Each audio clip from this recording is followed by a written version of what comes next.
हम पहले ये देखेंगे कि एन्यूमरेशन फॉर्म कैसा सबमिट करना है।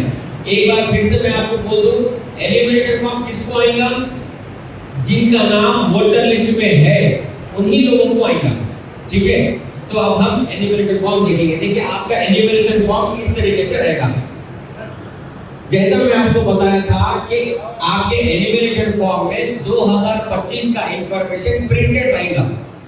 तो ये ऊपर का हिस्सा जो है ये 2025 की इंफॉर्मेशन है इसके अंदर।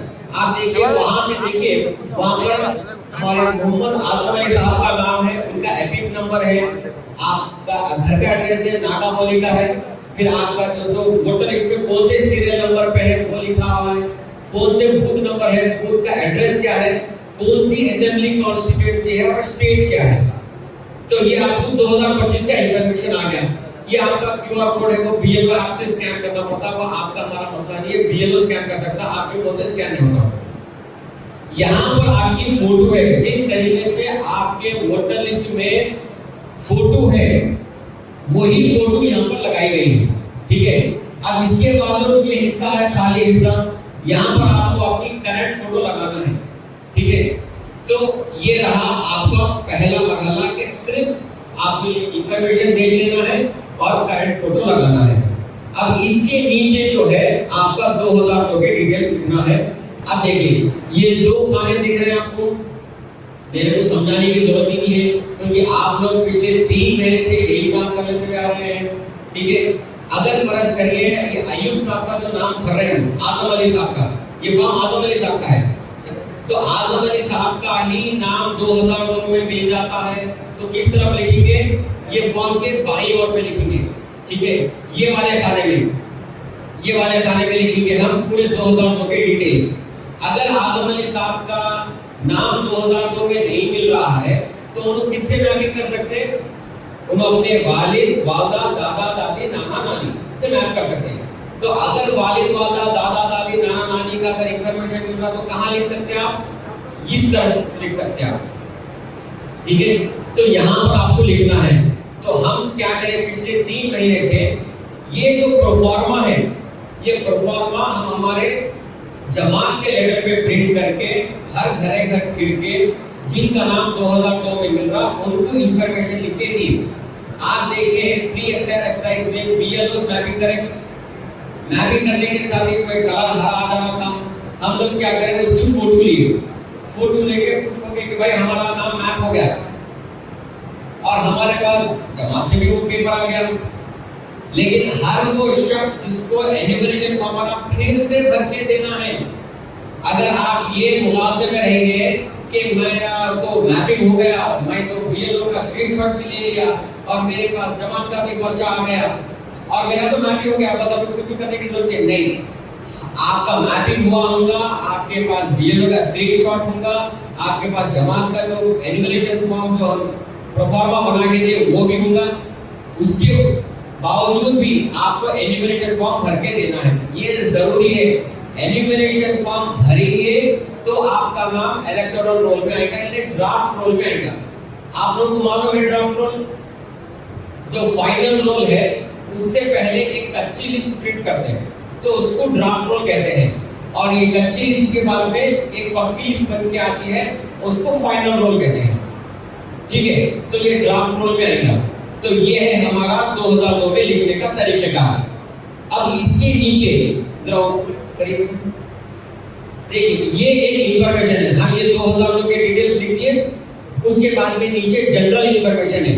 जनरल इंफॉर्मेशन में आपका डेट ऑफ बर्थ है, आधार कार्ड लिखना है लिखिए, नहीं लिखना है मत लिखिए, ऑप्शनल है, मोबाइल नंबर है, आपके वालिद का नाम, उनका एपिक कार्ड ऑप्शनल है तो लिखिए, नहीं है तो मत लिखिए।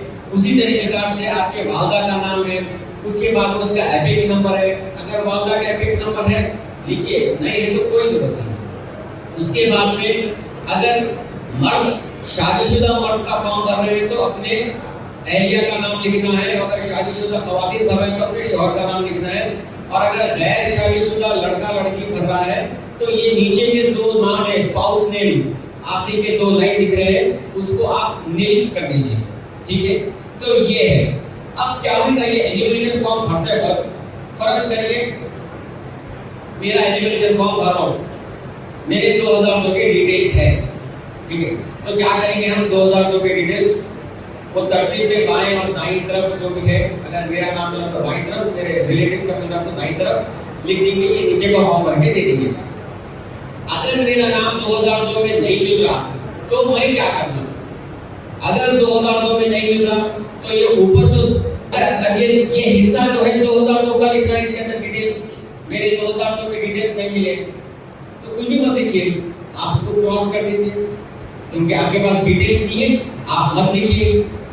अब नीचे आइए और ऊपर जाओ, ये डिटेल्स तो हर किसी के पास रहेंगे, डेट ऑफ बर्थ हर किसी के पास रहता, आधार कार्ड, मोबाइल नंबर, वालिद वालदा, एरिया का नाम और एपिक नंबर रहेगा, क्या नहीं रहता तो एपिक नंबर की कोई गुंजाइश नहीं है, आप ये भर के दे सकते हैं। आप जब ये भर के देंगे तो ये फॉर्म आपका ड्राफ्ट रोल में आ जाएगा, ठीक है।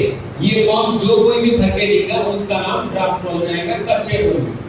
तो अब ये जो ड्राफ्ट रोल में आएगा तो जब ईआरओ देखेगा इन्होंने तो 2002 के डिटेल्स नहीं लिखे, आपको एक नोटिस दी जाएगी कि आइए आप 2002 के डिटेल्स नहीं भरे, आपको पूछा जाएगा भाई आपको नहीं मिले, नहीं भरे, क्या है, तो आप बोलेंगे भाई 2002 में तो मेरा नाम ही नहीं है, ना मेरे रिलेटिव्स का नाम है, लेकिन भाई मेरे पास डॉक्यूमेंट है। तो जब जाके आपको ईआरओ के पास डॉक्यूमेंट बताना पड़ेगा, ठीक है।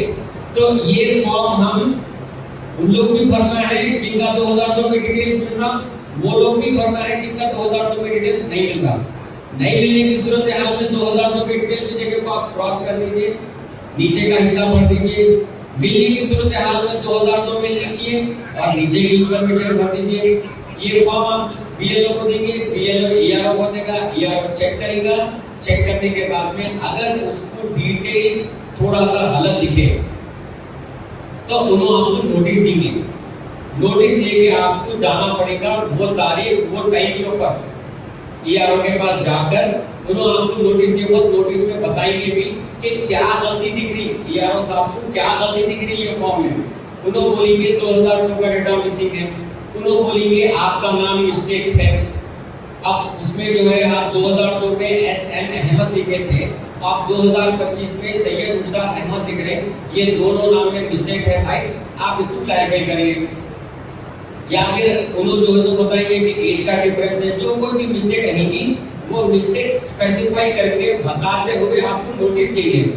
वो नोटिस देके आपको उस तरतीब में अपने डॉक्यूमेंट्स लेके उनके पास वो नोटिस में दिए गए टाइम और डेट पे उनके पास जाना है, बैठना है, ईआरओ को समझाना है।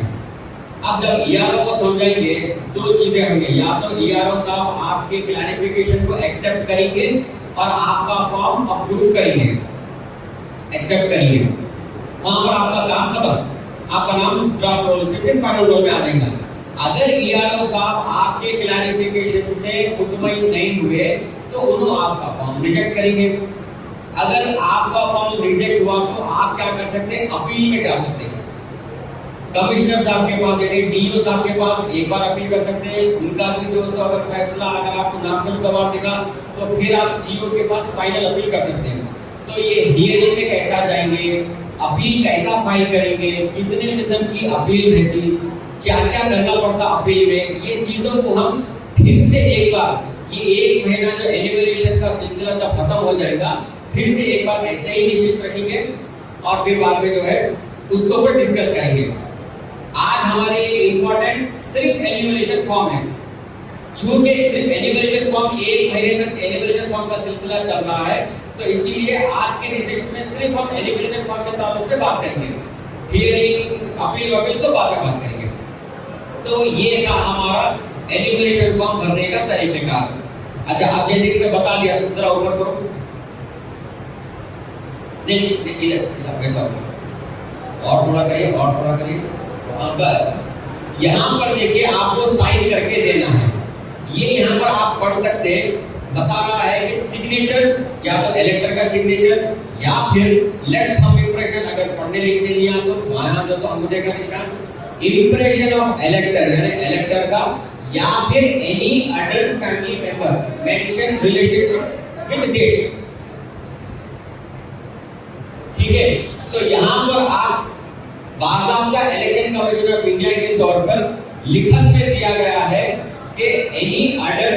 ऑफ द फैमिली, आपके कोई adult member of the family, अगर कोई बीएलओ ये कहता है कि नहीं भाई उनको बुला के लाओ, इनको बुला के लाओ, यहाँ पर आप ये बता देना कि साहब ये एलिमिनेशन फॉर्म पे ये लिखा हुआ है। वैसे तो बीएलओस नहीं बोलेंगे क्योंकि उनको भी ट्रेनिंग दी गई है और ये बताया गया है, ठीक है।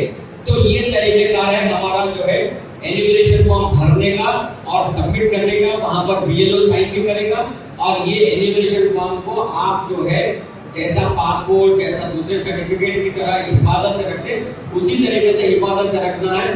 तो ये तरीकेकार से हम एलिमिनेशन फॉर्म भरना है और बीएलओ को वापस करना है।